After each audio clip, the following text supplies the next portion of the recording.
नमस्कार. आजचा हा व्हिडिओमध्ये मी फायनान्शियल प्लॅनिंग किंवा गोल बेस्ड इन्व्हेस्टमेंट प्लॅनिंगबद्दल बोलू इच्छितो. खरं तर हा विषय मागच्या 2 सेमिनार्समध्ये आम्ही काही ना काही प्रमाणात कव्हर केलेला होता आणि तुमच्यातल्या बऱ्याच लोकांनी ते अटेंड पण केलेलं आहे, म्हणून you have some idea about it. But आजचा थोडासा एक वेगळा पर्स्पेक्टिव्ह घेण्याचा प्रयत्न आहे. वेगळा पर्स्पेक्टिव्ह कसा की काही महत्त्वाचे मुद्दे लक्षात येतात आता की म्युच्युअल फंड इन्व्हेस्टमेंट्सचं जेव्हा आपण बोलतो तर आज भारतातल्या म्युच्युअल फंड इन्व्हेस्टमेंट्सची व्हॅल्यू किती आहे माहिती आहे तुम्हाला? इट इज रफली 84 लाख करोड रुपीज आणि दर महिन्याला 30,000 कोटी रुपयाची SIP आहे. आता it clearly shows that Indian investors have become aware about the need of investing, which is very good progress. But हे प्रोग्रेस जे आहे त्याचा खरा पॉझिटिव्ह इम्पॅक्ट तेव्हा येईल when it translates to household financial wellbeing. आता हा progress होण्याची काही कारणं आहेत. त्याच्यातलं एक मोठं कारण असं पण आहे की आता इन्व्हेस्टिंग करणं आज खूप सोपं झालेलं आहे. रादर मी म्हणेन इतकं सोपं झालं आहे की it is comparable to ordering food online. आपल्यातलं कोणी पण आज ऑनलाईन कुठल्याही प्लॅटफॉर्मवर जाऊन रजिस्टर करू शकतं आणि जर का आपलं इन्व्हेस्टमेंट अमाऊंट ठरवायची, किती इन्व्हेस्टमेंट करायची दर महिन्याला, काही ना काही स्कीम सजेस्ट होतातच आपल्याला, त्याच्यात इन्व्हेस्ट करून मोकळं व्हायचं. आपण कसं रेस्टॉरंटचं रेटिंग बघून डायरेक्टली ऑर्डर करतो तसंच. पण खरं तर इज इझी ऑल्सो एफिशियंट हा एक प्रश्न आहे. दुसरं म्हणजे हे फायनान्शियल वेलबिईंग जे आपण म्हणतो त्याच्यासाठी आपण काय प्लॅनिंग केलेलं आहे, जे आपण इन्व्हेस्ट करतोय, do we know why we are investing, for what reasons are we investing, या गोष्टी आपल्या अलाइंड आहेत का? जसं डायटरी मील प्लॅनिंग करतो आपण तसं आपण आपला फायनान्शियल प्लॅन पण बनवलेला आहे का? हा फायनान्शियल प्लॅन जो आहे that is the bridge between the macro economic progress which we say about 30,000 crore SIP, between that progress and household wellbeing. तर फायनान्शियल प्लॅनिंग जेव्हा आपण म्हणतो तर त्याचे काय काय मुद्दे असायला पाहिजेत. सगळ्यात पहिले 2 मुद्दे असे आहेत की आपल्या इन्व्हेस्टमेंट्स आपल्या गोल्सशी अलाइंड आहेत का? आपले लॉंग टर्म गोल्स असतील, शॉर्ट टर्म गोल्स असतील, जे काय काही ना काही गोल आपण त्याला असाइन केले आहे का? आणि दुसरं, आपल्या रिस्क प्रोफाईलशी आपले इन्व्हेस्टमेंट्स अलाइन आहेत का?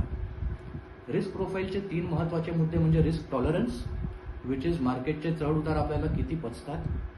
रिस्क कॅपॅसिटी, की आपली रिस्क घेण्याची कॅपॅसिटी किती आहे. जरी टॉलरन्स खूप असला तरी आपल्यावर समजा लायबिलिटीज जास्ती असले तर आपली कॅपॅसिटी कमी होते. आणि थर्ड, रिक्वायर्ड रिस्क काय आहे. आपला गोल जवळ आहे आणि मोठा आहे तर रिक्वायर्ड रिस्क मोठी होऊ शकते. ॲट द सेम टाइम आपल्या हातात सफिशियंट टाइम आहे तर खूप रिस्क घेण्याची गरज पण नाही. या गोष्टींशी अलाइन होणं is the first step of financial planning. दुसरी गोष्ट, महत्त्वाचे मुद्दे जे आहेत ते रिस्क मिटिगेशन आपण केलेले आहेत का? एक्झिस्टेन्शियल रिस्क मिटिगेट केली आहे का? टर्म इन्शुरन्स, हेल्थ इन्शुरन्स, आणि ती सफिशियंट आहे का? पुरेसा इमर्जन्सी फंड आहे का? त्याच्यापुढे आपले जे काही गोल्स असतील शॉर्ट अँड लॉंग टर्म, मुलांचं शिक्षण असेल, आपलं रिटायरमेंट असेल, घर घेणं असेल, गाडी घेणं असेल, ह्याचे व्हॅल्युएशन्स काढून आपण त्याच्यासाठी आज किती इन्व्हेस्ट करणं गरजेचं आहे ह्याच्यावरती विचार झाला आहे का? आणि शेवटी रिटायरमेंट. समजा आज मला रिटायर व्हायचं असेल तर मला किती कॉर्पसची गरज आहे. आणि हे सगळं जे आपण करतो शेवटी आपल्या पुढे काय या गोष्टीचा विचार करणं सुद्धा फायनान्शियल प्लॅनिंगचा एक पार्ट आहे. बरं, तर हे गोल्सबद्दल बोलत असताना तुम्हाला हेही सांगणं महत्त्वाचं आहे की आता आपली वेबसाईट लाईव्ह आहे investmentculture.co.in.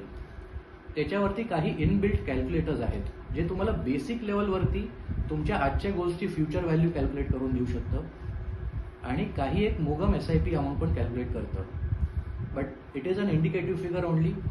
आमचं आवाहन आहे की या गोष्टी डिस्कस तुम्ही आमच्याबरोबर बसून करा face to face, because these are individual matters आणि it is not that one solution applies to all. आपल्यातल्या बऱ्याच क्लायंट्सनी आपल्याबरोबर बसून वर्षातले 2 ते 3 तास फक्त काढून असे गोल बेस्ड इन्व्हेस्टमेंट प्लॅन्स बनवलेले आहेत जे दरवर्षी रिव्हिजिट होतात.